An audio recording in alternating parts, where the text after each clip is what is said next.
ओम नमः शिवाय साथियों, मैं प्रदीप सिंह, फाउंडर ऑफ अनंत विजय सेवा संस्थान। साथियों, आज आपको मैं श्रीमद् भागवत गीता का अध्याय 5 कर्म योग का श्लोक नंबर 7 का संस्कृत और हिंदी वाचन करके सुनाऊंगा। श्लोक नंबर 7 है, योग युक्तो विशुद्धात्मा विजितात्मा जितेन्द्रिय सर्वे भूतात्मे भूतात्मा कुर्वन्नपि न लिप्यते।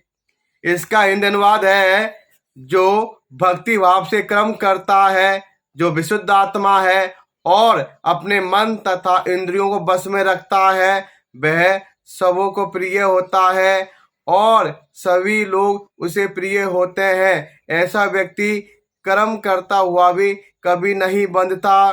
तात्पर्य है, जो कृष्ण भावनामृत के कारण मुक्ति पथ पर है, वह प्रत्येक जीव को प्रिय होता है और प्रत्येक जीव उसके लिए प्यारा है। ये कृष्ण भावनामृत के कारण होता है। ऐसा व्यक्ति किसी भी जीव को कृष्ण से पृथक नहीं सोच पाता। जिस प्रकार वृक्ष की पत्तियां तथा टहनियां वृक्ष से भिन्न नहीं होती, वह भली भांति जानता है कि वृक्ष की जड़ में डाला गया जल समस्त पत्तियों तथा टहनियों में फैल जाता है अथवा आमाशय को भोजन देने से शक्ति स्वतः पूरे शरीर में फैल जाती है।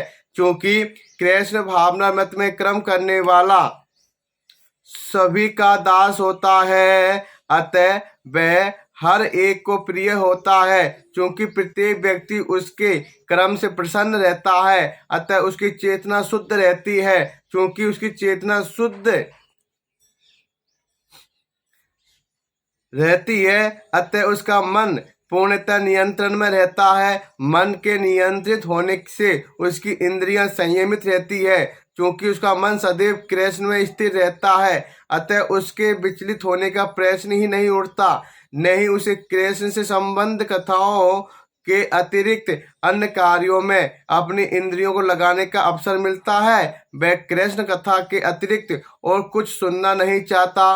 वह कृष्ण को अर्पित किए हुए भोजन के अतिरिक्त अन्य कुछ नहीं खाना चाहता और ऐसे किसी स्थान में जाने की इच्छा रखता है जहाँ कृष्ण संबंधी कार्य न होता हो, अतः उसकी इंद्रियां बस में रहती है। ऐसा व्यक्ति जिसकी इंद्रियां संयमित हो, वह किसी के प्रति अपराध नहीं कर सकता।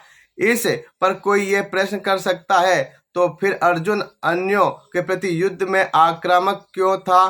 क्या वह कृष्ण भावना भावित नहीं था? वस्तुतः अर्जुन ऊपर से ही आक्रामक था, क्योंकि जैसा कि द्वितीय अध्याय में बताया जा चुका है, आत्मा के अवध होने के कारण युद्ध भूमि में एकत्र हुए सारे व्यक्ति अपने अपने स्वरूप में जीवित बने रहेंगे।